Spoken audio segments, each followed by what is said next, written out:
हुआ है डिप्रेशन का डॉक्टर, जो मैं इस्तेमाल करता हूँ, मगर वो भी कम असर करती हैं।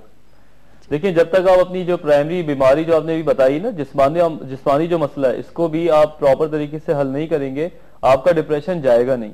ठीक है, आप डिप्रेशन की टैबलेट तो लेते रहेंगे, लेकिन डिप्रेशन की टैबलेट से डिप्रेशन पूरी तरह जाता नहीं है। अच्छा सर, तो आप बताए ना मुझे, मैं आपका लाइव प्रोग्राम देख रहा हूँ माशाल्लाह से, तो मुझे इसका हल चाहिए, तो इसका हल कैसे होगा? इसका हल कम से कम मैं आपको 20 मिनट लूंगा बताने के लिए। मेरा नंबर चल रहा है स्क्रीन पे, आप वो सर मैं वो फीड कर लेता हूँ। मैं कैंशा में रहता हूँ सर। आप कहाँ रहते हैं? कराची में हमारा सेंटर, लेकिन मैं पूरे पाकिस्तान के पेशेंट्स को टेलीफोन पे भी ट्रीट कर रहा होता हूँ। ठीक है, आप इनका टेलीफोन नंबर ले लीजिए और फिर इनको टेलीफोन कर लीजिएगा ताकि आप कर लेंगे। कोई इतना बड़ा मसला नहीं है, अब जमाना बहुत आगे जा चुका है, हेमराइड्स वगैरह ये ट्रीटमेंट तो बहुत आसान हो गई है। अच्छा ठीक है, चलिए जी।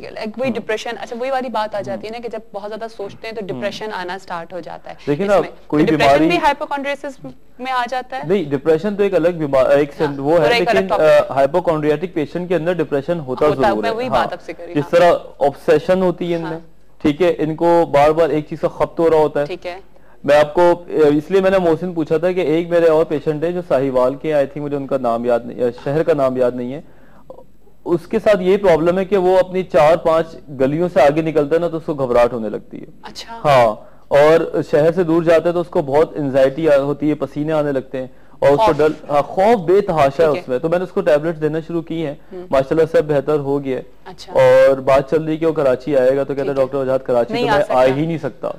तो हल्की हल्की अब उसको ये बात सुनने की आदत हो गई कि हाँ आई कैन गो देयर। अच्छा, लेकिन ये वाली बीमारी के हम अगर वहां पे जाएंगे, जैसे बहुत से लोगों को प्लेन में बैठने से डर लगता है, तो ये डर का लगना भी हाइपोकॉन्ड्रियाटिक पेशेंट्स हो जाते हैं? देखिए, एक्सेसिव फेयर जो होता है ना, जो जरूरत से ज्यादा डर है, और वो कभी कभी इरेशनल हो जाता है कि जरूरत के बगैर डर हो, तो वो फोबिया कहलाता है। ठीक है, डर जो होता है वो पॉजिटिव चीज है। मैं हमेशा ये काफी बार बता चुका हूँ कि डर जो होता है ना ये पॉजिटिव है। अगर हमें डर ना हो तो हम एहतियात भी ना करें, ठीक है, लेकिन जो फोबिया है, खौफ है, वो जो है ना वो इरेशनल होता है, उसकी कोई मंतक नहीं होती। ठीक है, तो उसकी वजह से हम चीजों को खराब करने लगते हैं। और जिनके अंदर एक्सेसिव फेयर आ जाता है, जरूरत से ज्यादा खौफ आने लगता है, तो उनको फिर अपने जिस्म के अंदर भी लगने लगता है कि अल्लाह ना करे ऐसा हो गया। और फिर जब खौफ होता है तो फिर बहुत सारी बीमारियां फिर वो नजर आती है। और अब यकीन करें, जो बुक्स कहती हैं कि बाकायदा हाइपोकॉन्ड्रियाटिक पेशेंट्स जो हैं उनको ये बहुत ट्रू फील हो रहा होता है। अच्छा। हम उससे लड़ नहीं सकते। हाँ। जैसे कि एक टेस्ट करा के वो लेकर आया, और मैंने बोला नहीं सब कुछ तो ठीक है, आप बिल्कुल ठीक है, तो वो डॉक्टर चेंज कर लेगा। हाँ, वो हमने लास्ट टाइम वहीं पे बात खत्म की थी कि डॉक्टर गलत है, वो डॉक्टर गलत है, मैं सेटिस्फाई नहीं हूँ, मैं और टेस्ट कराऊंगा। इसी तरह लोग हेपेटाइटिस की आई डोंट नो बहुत ज्यादा टेस्ट करा रहे होते, तो हम उनको बताते हैं, तो फिर उनको टेस्ट कराने की या उनको बहुत ज्यादा डॉक्टर्स बदलने की जरूरत नहीं है, उनको बाकायदा काउंसलिंग की जरूरत पड़ जाती है। ठीक है। अच्छा, अभी हम जाएंगे ब्रेक पर। ब्रेक के बाद हम इसकी ट्रीटमेंट के ऊपर बात करेंगे, लेकिन अभी एक कॉलर भी है, कॉलर को ले लेते हैं। अस्सलाम वालेकुम। हेलो, अस्सलाम वालेकुम। अस्सलाम वालेकुम यूसुफ साहब, क्या हाल है आपके? अल्लाह का शुक्र है, आप ठीक हैं बेटा? बिल्कुल ठीक ठाक, सुबह बखैर। आज मैं कॉल लगाता रहा, वो प्रोड्यूसर साहब आए हुए थे, बड़े उनसे जरूरी सवाल करने थे। हाँ, मैं तो आपकी कॉल का इंतजार कर रही थी, मेरी कॉल नहीं मिली। चले जी। अच्छा, आप डॉक्टर वजाहत साहब बैठे, इनके टॉपिक से हट के थोड़ा सा सवाल करना है। जी बताइए। कि ये मैं आम आदमी की मालूमात के लिए पूछना चाह रहा हूँ कि बच्चे को नफ्सियात की रूह से आजकल एक तरीका बन गया है कि बच्चे को वो 1 साल का हुआ पहले फलां क्लास में डाल दिया, फिर फलां क्लास में डाल दिया, फिर फलां प्रेप में डाल दिया, फिर नर्सरी में डाल दिया, फिर इसमें डाल दिया। तो नफ्सियात और आपके इल्म और आपका ये क्या कहता है कि बच्चे को किस उम्र में तालीम में डालना चाहिए, किस उम्र में नहीं डालना चाहिए? नफ्सियात की रूह से आपकी क्या इस पे मशवरा है, जरा इस पे जरा रोशनी डाल दें। ठीक है, जबरदस्त यूसुफ साहब, आपने बहुत अच्छी बात करी। आई थिंक हम इसको एक टॉपिक भी रख सकते हैं, ये वाली बात है ना? ये बल्कि टॉपिक हमने किए हैं डिफरेंट चैनल्स पे किए हैं कि बच्चे के जब बड़ा होने का जो टाइम आता है ना, तो 5 साल तक उसकी कुछ अजीब डिफरेंट ऑब्जर्वेशन होती है। फिर 5 साल से 10 साल तक बच्चे की डिफरेंट ऑब्जर्वेशन होती है, तो वो अकॉर्डिंगली एज के साथ हम चीजों को डिजाइन करते हैं। ठीक है, तो आप बता दूं मैं? हाँ, बिल्कुल। देखिए, आजकल की जो स्कूलिंग है वो बहुत ज्यादा मॉडिफाई हो गई है। ऐसा नहीं है कि स्कूल में जाके बच्चा सिर्फ किताब ही पढ़ रहा होता है। ठीक है ना। अब बहुत एक्टिविटीज उन्होंने डाल दी हैं और उनको जो एक दूसरे के साथ बिठा रहा होता है। और आपने देखा होगा छोटे बच्चों को तो स्कूलिंग होती क्या है, उनको तो गेम्स सिखाए जाते हैं, कलर्स हैं, उनका मेंटल जो उनका एक मेंटल डेवलपमेंट है वो बाकायदा करा रहे होते हैं।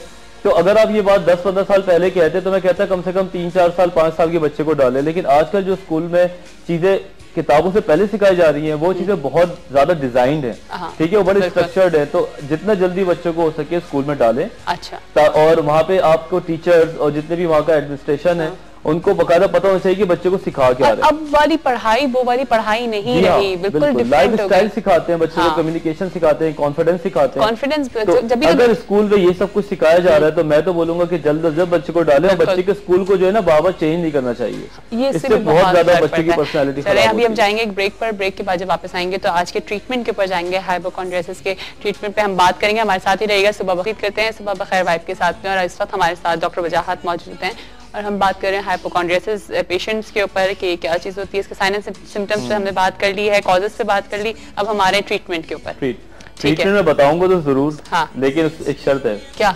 पहले अदनान से गाना सुनेंगे। हाँ गाना। अच्छा वैसे ये म्यूजिकल थेरेपी। हाँ म्यूजिक थेरेपी।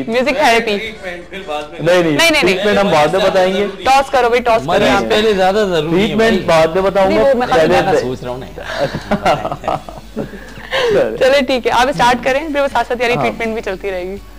देखिए डायग्नोसिस अगर ट्रू हो ना तो ट्रीटमेंट बड़ी इजी हो जाती है, ठीक है। और खासतौर से साइकियाट्री के अंदर इतनी सब्जेक्टिव प्रॉब्लम्स होती हैं, कोई टेस्ट तो होते नहीं है कि हम एक लेबोरेटरी टेस्ट कराएं और हमें सीधा सीधा मिल जाए। इसमें जो साइकोलॉजिकल इवैल्यूएशन है वो बड़ी इंपॉर्टेंट है।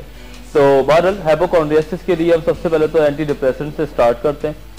मेडिसिन से? जी हाँ, मेडिसिन को मैं बताऊंगा कि शुरू में हम ये बताते हैं कि इनके जो डिप्रेशन है या उनको एंजाइटी है इसको कैसे कम किया जाए। दवाइयाँ पहले हम शुरू करते हैं, कम से कम 2-2.5 महीने तक हम उनको एंटी डिप्रेसेंट देते हैं। ठीक है। पक्का वाला नाम मैं नहीं बताऊंगा क्योंकि यू नो। और उसके साथ इसलिए नहीं बताते हैं कि अगर यहाँ पर हमने बैठ के बोल दिया तो हर कोई लेना स्टार्ट कर ले लेता है ये। और फिर हम उनकी जो बाजू का दवाई को नहीं भी दी जाती किसी वजह से, जैसे कि कोई माँ दूध पिलाती है, फीड कराती है तो उसको नहीं दे सकते, तो हम बकायदा रैंडमली दवाई बता नहीं सकते यहाँ पे। तो एंटी डिप्रेसेंट हम उनको देते हैं कुछ अरसे के लिए। और पहले मैंने डिप्रेशन के टॉपिक भी बताया था कि एंटी डिप्रेसेंट कम से कम 20 से 25 दिन लेती हैं अपने सही जो है ना उनका इफेक्ट्स बॉडी में डालने के लिए। जब 20-25 दिन गुजरने लगते हैं तो फिर हम उनकी काउंसलिंग की तरफ लेकर आते हैं। फिर हम उनको बताते हैं कि हाइपोकॉन्ड्रियासिस है क्या चीज, आपके साथ क्या प्रॉब्लम्स चल रही हैं, और आप जो इस पेन को जो ट्रू सिम्टम्स होती हैं उनको क्यों किसी और बीमारी से एसोसिएट करते हैं। फिर हम उनको डिजीज कॉन्सेप्ट देते हैं, ठीक है। और हल्की हल्की फिर उनको हम पार्क में या वॉक की तरफ लेके जाते हैं। अच्छा। ठीक है। एक बात है बिल्कुल सही, कुछ टेस्ट हम जरूर कराते हैं जो हमें शक हो रहा हो। अच्छा। जो हमें लग रहा हो। लेकिन बाज़ ऐसा होता है डॉक्टर आजाद कि आपके पास अगर कोई पेशेंट आ रहा है जिसको ऐसा फील हो रहा है कि उसके अंदर ये बीमारी है, XYZ कोई सी बीमारी है, और जब टेस्ट करवाए जाते हैं तो वो बीमारी फिर आती आ भी जाती है। अच्छा हो सकता है। देखिए ना, एक डॉक्टर आपको वो टेस्ट जरूर कराएगा। मैं बताऊं टेस्ट होता क्यों है। आप किसी डॉक्टर के पास जाती हैं और डॉक्टर आपको क्लिनिकली एग्जामिन करता है ना, पहले तो देखता है कि क्या प्रॉब्लम है। अगर उसको कोई बॉडी में चेंज नजर आ रहा है, कोई फर्क है, तो फिर हम उसके हवाले से कोई लेबोरेटरी टेस्ट भेजते हैं ना। देखते तो नहीं भेज देते, तो हम उन्हीं को भेजते हैं अगर हमें शक हो रहा होता है। हम बेवजह नहीं भेजते। लेकिन जो पेशेंट हाइपोकॉन्ड्रियाटिक होते हैं वो खुद ब खुद टेस्ट जो है ना वो करवा रहे होते हैं अपने, जो उनको जो फील करते हैं। तो क्लिनिकल फीचर जो नजर आ रहे हैं उसके हिसाब से 1-2 टेस्ट हम करा लेते हैं, उससे पेशेंट की तसल्ली हो जाती है और डॉक्टर्स की भी हो जाती है। उसके बाद हम देखते हैं कि जो टेस्ट अगर मोस्टली क्लियर आते हैं हाइपोकॉन्ड्रियासिस के पेशेंट्स को, तो उसके बाद अगर कोई ऐसी बीमारी आती है उसका इलाज भी करते हैं, लेकिन उस जो इशू है बकायदा उसको खत्म कराते हैं। लेकिन इसमें फैमिली वालों का कितना रोल होता है? फैमिली का भी मैं बताता हूँ बिल्कुल। इससे पहले बताऊंगा एक ऐसी CBT एक ट्रीटमेंट है, कॉग्निटिव बिहेवियर थेरेपी। हम उनकी कॉन्शियस लेवल पे काम कर रहे होते हैं। जो उनका शऊर है, वो शऊर जो है वो उनके शऊर के साथ एक लाशऊर जुड़ जाता है कि हमें बीमारी है। उनके दिमाग के पीछे के हिस्से से उनको ऐसा फीलिंग्स आ रही होती है कि मुझे बीमारी है, या मैं मर जाऊंगा, या मुझे ये हो गया। तो हम जब काउंसलिंग करते हैं, CBT करते हैं, तो हम उनको पीछे से उनके जो अनकॉन्शियस लेवल, सबकॉन्शियस लेवल के ऊपर काम करते हैं। तो स्लोली जो है उसको पता चलता है कि बीमारी इतनी ज्यादा है नहीं जितना मैं खुद फील करता हूँ। और जब दूसरा महीना हो जाता है तो फिर हम फैमिली को प्रॉपर्ली काउंसलिंग में लेकर आते हैं। हफ्ते में 1 सेशन हम फैमिली का जरूर, मैं तो बहुत